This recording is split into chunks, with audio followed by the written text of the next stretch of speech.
Hello. Good morning. Good morning. Good to see you, Elon. It's been almost 6 years where I sat with you here in this platform with a great audience. It was your first trip to Dubai with your family.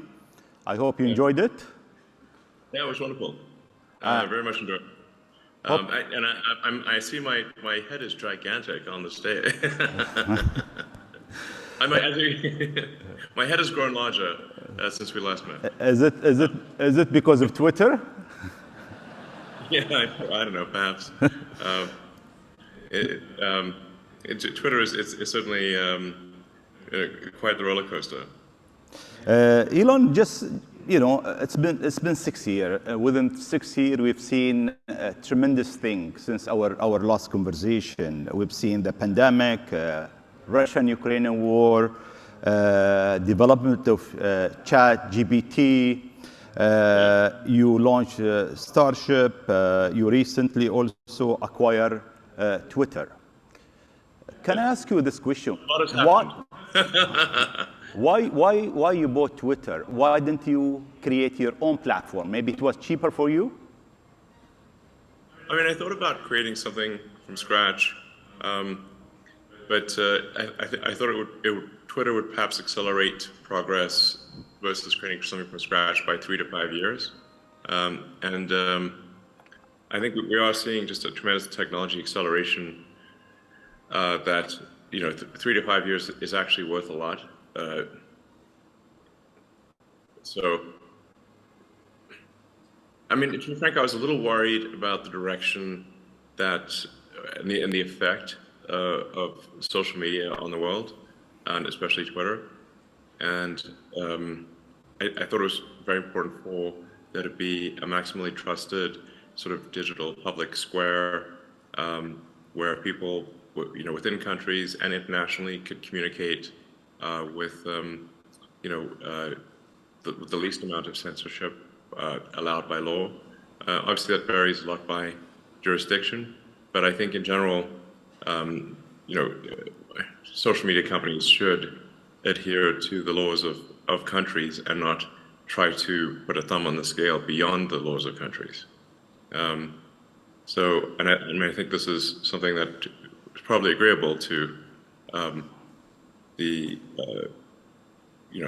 legislators and the people of most countries. So I think that's the general idea, is just to reflect the values of the people, as opposed to imposing the values of essentially San Francisco and Berkeley, which are somewhat of a niche ideology as compared to the rest of the world. But Twitter was, I think, doing a little too much to impose a niche, San Francisco Berkeley ideology on the world. I thought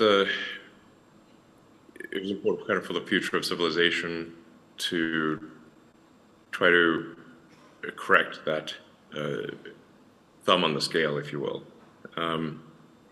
And just have Twitter more accurately reflect, like I said, the values of the people of Earth. That's the intention, and hopefully we succeed in doing that. Sure. Yeah. But how do you see Twitter? If we say 5 years down the road, what's your vision for this platform? What should it do? Well, I think I'd like to, have this sort of long-term vision for something called X.com from way back in the day, which is kind of like a sort of like an everything app, where it's just maximally useful. It does, payments, it does, so it provides financial services, provides information flow, really anything digital, and also provides secure communications. So really I think be as useful as possible, as entertaining as possible, and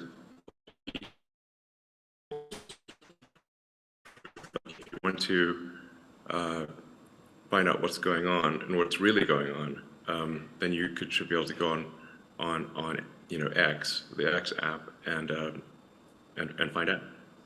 So it's a sort of a source of truth and a maximally useful, I guess app is about the wrong word, but system. And Twitter is essentially an accelerant to that sort of maximally useful everything app. Yeah. How you are gonna? I mean, if you look at Twitter today, I mean, it's a platform. Sometimes there is a lot of misinformation in Twitter. Sometimes I don't feel comfortable even because there is some way there is this negative between nation, between people, between a different ethnic group. There is this hate thing. How you are going to fix this issue where you are on a mission for humanity to get them together?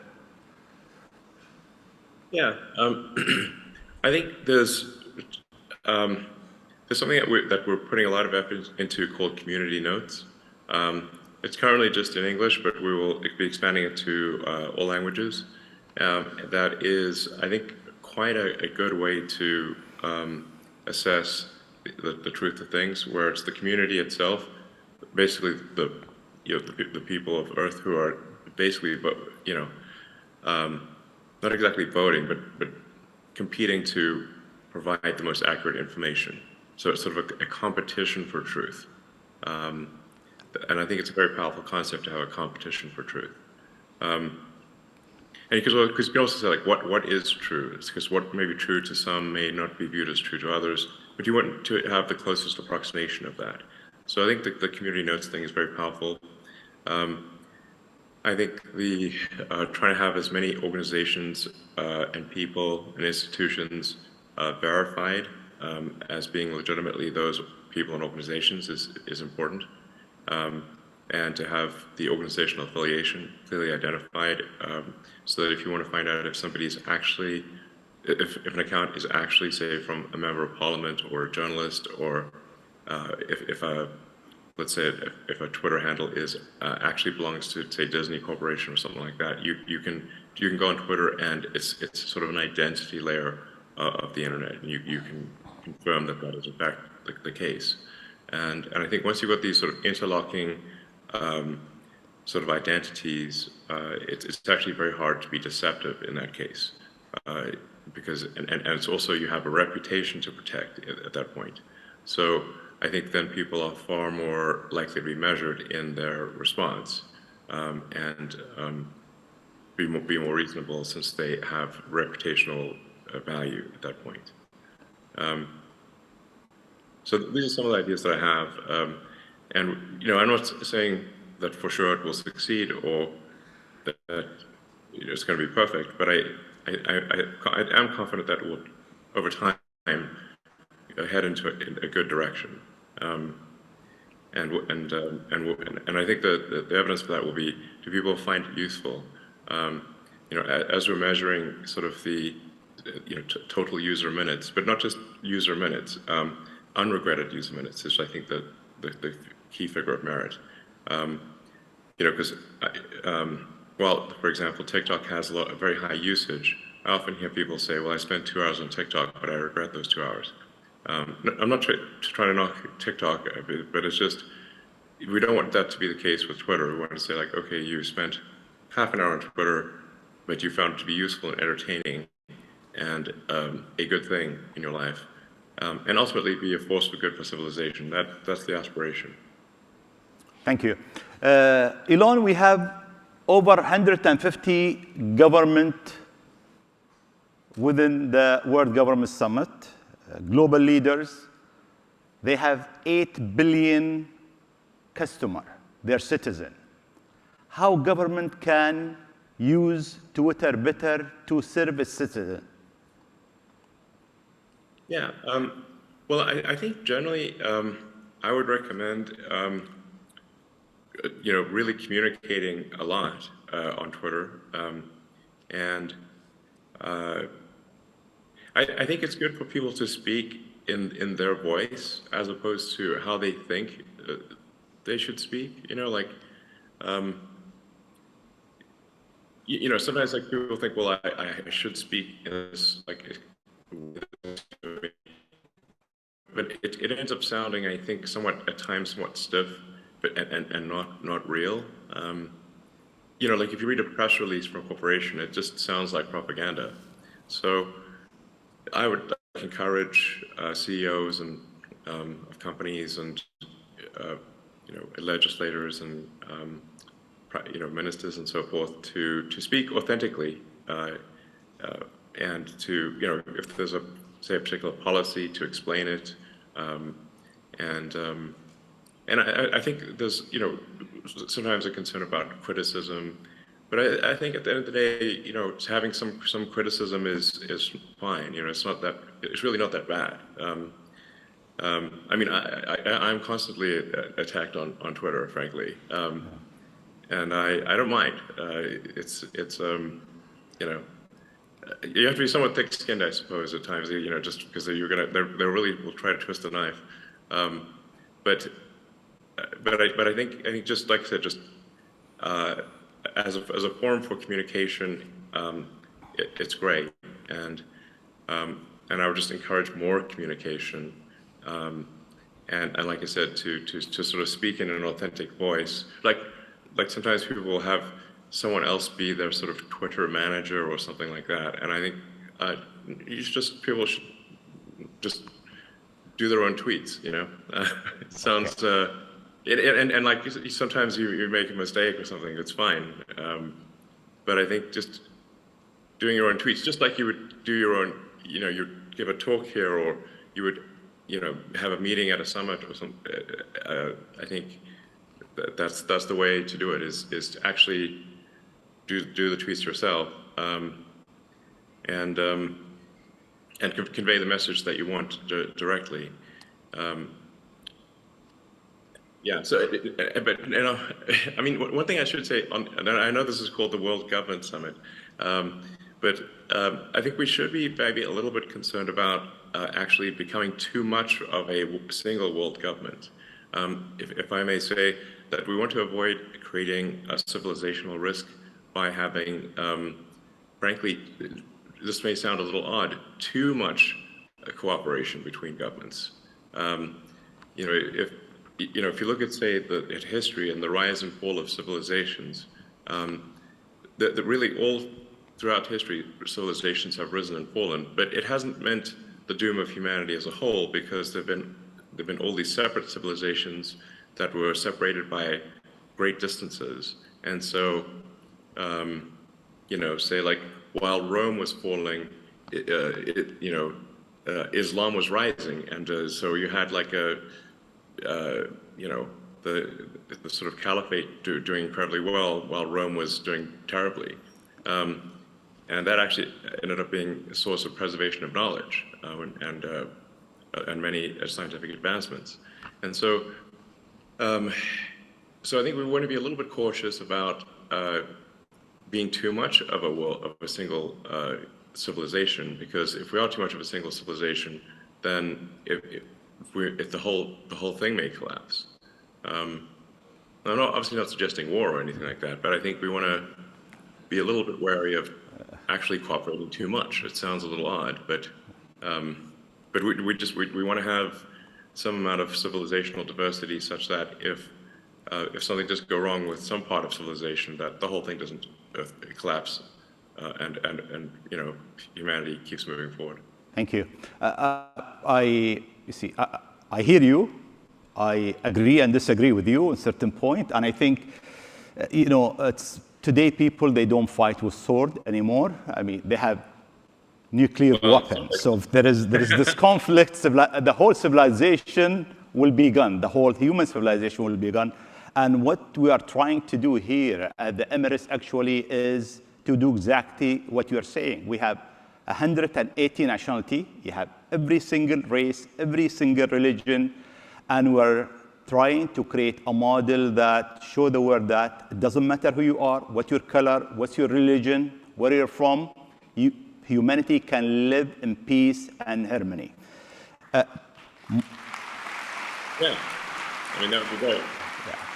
My last question, I'll go to Twitter again, then we'll move out of Twitter if you allowed us. I mean, you've been running Twitter as the chairman, as the owner, as the CEO, and that's take a lot of time. Did you identify a CEO and when you are going to hire him? Well, I think I need to stabilize the organization and just make sure it's in a financially healthy place, and that the product roadmap is clearly laid out. So I don't know. I'm guessing probably towards the end of this year would be good timing to find someone else to run the company, because I think it should be in a stable position around at the end of this year. Elon, if we move to other subject, I mean, at the summit here, we have speakers who speak about state of the world, state of geopolitical of the world for the next 10 decade, state of the economy of the world, now and the next 10 years. If I ask you about the state of technology, if you can elaborate a bit and brief us, how do you see technology in the next 10 years from now? Well, see, 10 years, it's always difficult to predict technology with precision, especially over a 10-year time frame when it is changing so much. I mean, there's obviously the transition to sustainable energy with solar, wind, batteries, and electric vehicles. And that is, if you look at the percentage growth of that is a very high percentage growth. Although because of the massive industrial base of the current sort of fossil fuel economy, even if all, for example, if electric cars were 100% of production immediately, it would take 20 years to replace the fleet. So this is still something that is quite gradual. It's measured in at least a few, 30, 40 years type of time frame. On a more sort of near-term time frame, I think artificial intelligence is something we need to be quite concerned about and really be attentive to the safety of AI. You mentioned ChatGPT earlier. I played a significant role in the creation of OpenAI. Essentially, at the time, I was concerned that Google was not paying enough attention to AI safety, and so I, with a number of other people, created OpenAI. And although initially it was created as an open source nonprofit, and now it is closed source and for profit. I don't have any stake in OpenAI anymore, nor am I on the board, nor do I control it in any way. But the ChatGPT, I think, has illustrated to people just how advanced AI has become. Because the AI has been advanced for a while, it just didn't have a user interface that was accessible to most people. So what really ChatGPT has done is just put an accessible user interface on AI technology that has been present for a few years. And there are much more advanced versions of that are coming out.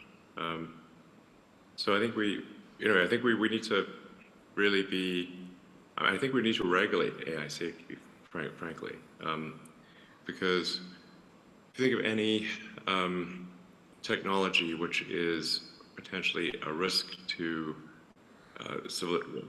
people, like if it's aircraft or cars or medicine, we have regulatory bodies that oversee the public safety of cars and planes and medicine, and I think we should have a similar sort of regulatory oversight for artificial intelligence, because it is, I think, actually a bigger risk to society than cars or planes or medicine.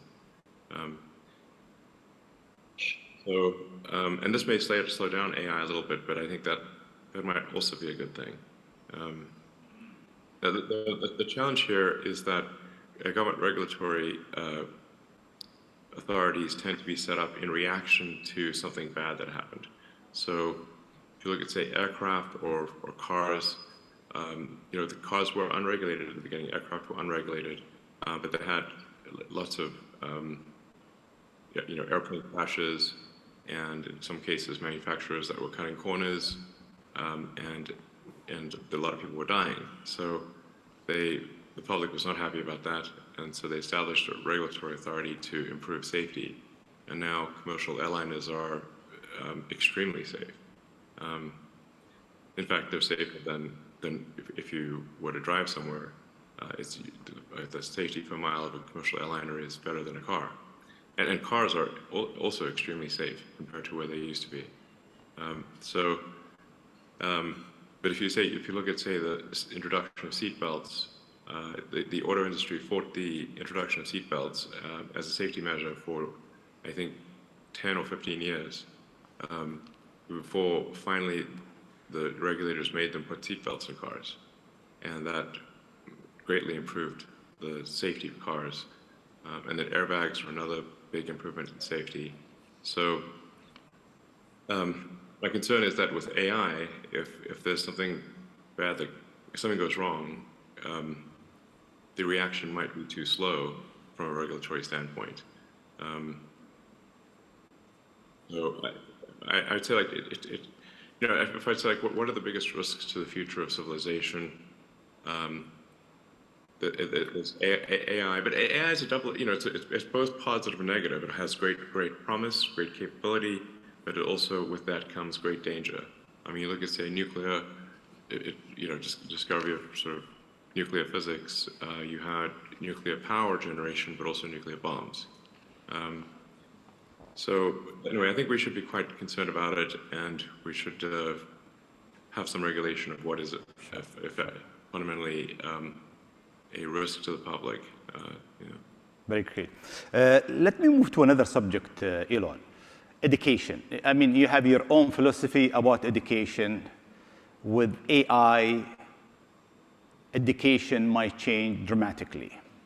Can you tell us briefly about your philosophy of education? And number two, do we need 12 years of schooling and 4 years of university? Well, with respect to education, I think in general, some things that we could do to make it more compelling would be to explain to children why we are teaching a particular subject. The human mind has evolved to really forget anything that it deems unimportant. So, in fact, human memory is really quite bad relative to, say, the memory of your phone. Your phone can remember the entire contents of an encyclopedia down to the last letter and pixel. But human memory is terrible by comparison. So the mind is constantly trying to forget things, actually. So if you explain the why a subject is being taught, that will then establish relevance, and it's much more likely to result in motivation for kids. And then also, if you teach knowledge, especially in the sciences, as solutions to a problem, it's much more effective. So, like, let's say you're trying to understand an internal combustion engine. Well, it's actually better to sort of take that apart and then say, okay, well, what tools do we need to use to take it apart? We need a wrench and screwdriver and various other things to take it apart. Well, then you understand that the reason for the tools. And so, like, for mathematics are like tools in physics and engineering. But if you teach to the problem and then you understand, then you establish the relevance of the tools, then it's actually much easier to remember mathematics and physics because they help explain how the world works, as opposed to teaching them without explaining why, and simply teaching them. It's like, instead of teaching to the problem, currently people teach the tool. It would be like having a course on screwdrivers or a course on wrenches. but not understanding why you have a course you're learning about screwdrivers and wrenches. I think this is really quite a fundamental principle that should be applied in education. And I think sometimes we do teach classes that children do not find useful, and where the answer to the why is actually not going to be a very good answer. Most people, I think, do not find advanced mathematics useful and are unlikely to find it useful in their life. Or the elements that they do find useful can be taught very quickly as general principles. I also think that critical thinking is something that should be taught to children at a relatively young age, as effectively like a mental firewall, to really think about when somebody tells you something, is it cogent? Is it true? Or what is the probability that it is true? And so that you can be taught to reject things that are untrue or more likely to be untrue, and favor things that are more likely to be true. Critical thinking, I think, is very helpful for people to learn. So is it 12 years of schooling you are with, or without 12 years? 12 years is a long time, I suppose. But I mean, humans just do take a long time to mature. So there's emotional maturity, physical maturity, and mental maturity that is happening simultaneously with the education. I mean, I suppose it could be done in 10 years. Perhaps it does not need 12. But then is someone mature at age 16? They're more likely to be mature at age 18. So I guess 12 years is probably not bad. We probably don't need an additional 4 or 5 or 6 years in college or university. That seems probably excessive.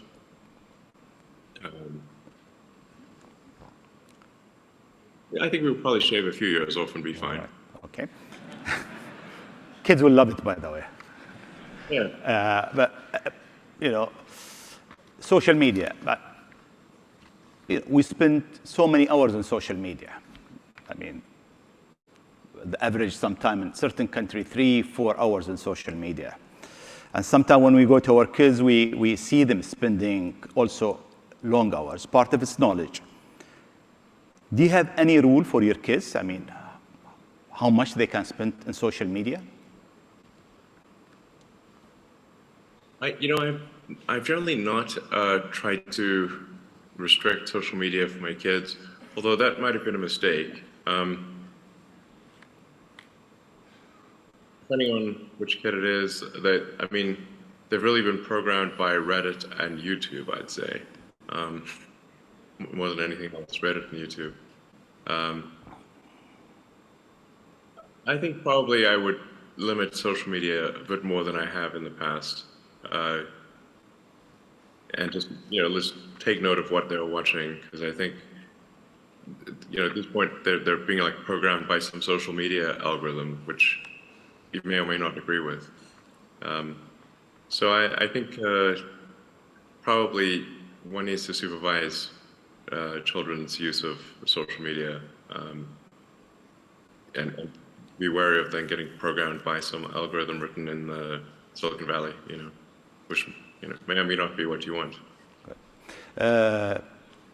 Elon, you've been working very hard. I mean, since 6 years ago we met, you look much younger, by the way, than 6 years ago. Thanks. You look great too. But I know that you've been working for almost 20 hours a day. You sleep in the sofa in the office, maybe Twitter office, Tesla office. You told me once I was with you at Tesla's office. How do you balance your life? Yeah. I mean, with this stress, with so many different, you're in so many different company parallel. How do you balance it?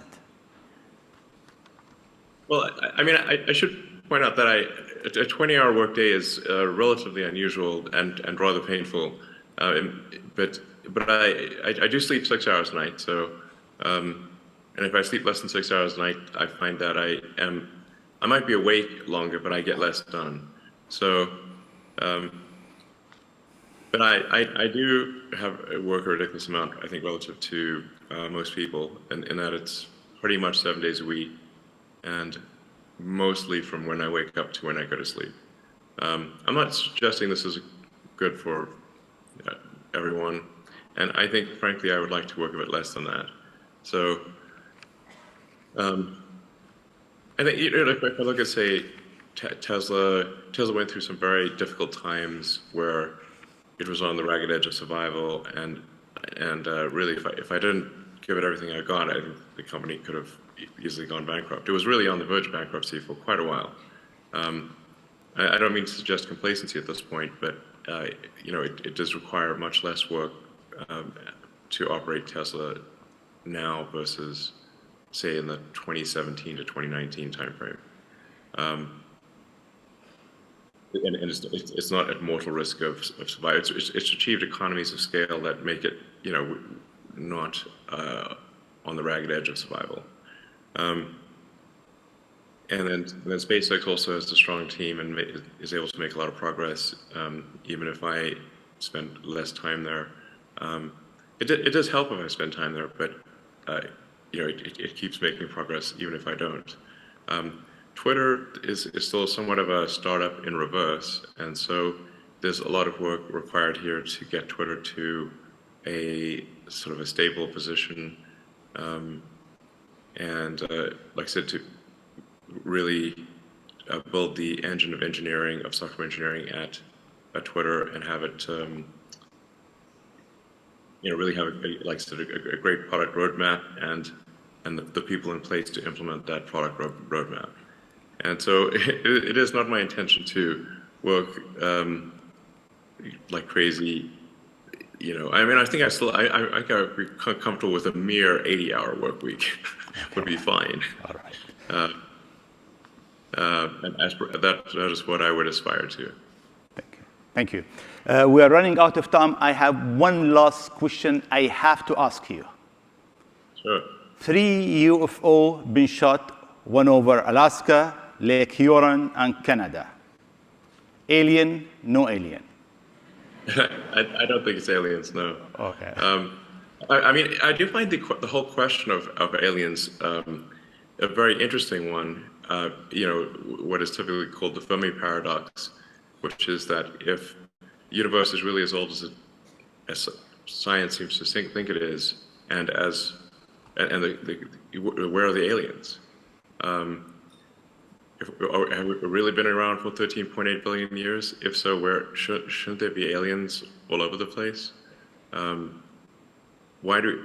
crazy thing is I've seen no evidence of alien technology or any alien life whatsoever, and I think I'd know.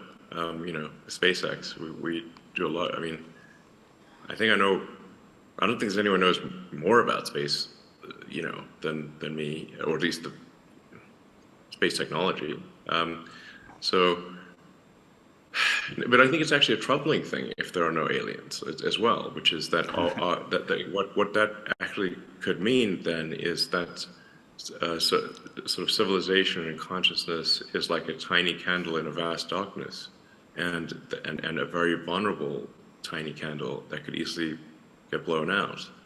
And I think we should therefore take great care with what may very well be this tiny candle in a vast darkness, and make sure that it does not go out, and that we extend the light of consciousness beyond Earth, and do everything we can to ensure that the light of consciousness does not go out. Elon, we run out of time. Thank you very much, and hopefully to see you next year with us here in the Emirates with your family. Sounds good. And thanks so much. Thanks again for having me. Thank you. Thank you. We'll see you. Bye-bye. Bye-bye. Thank you.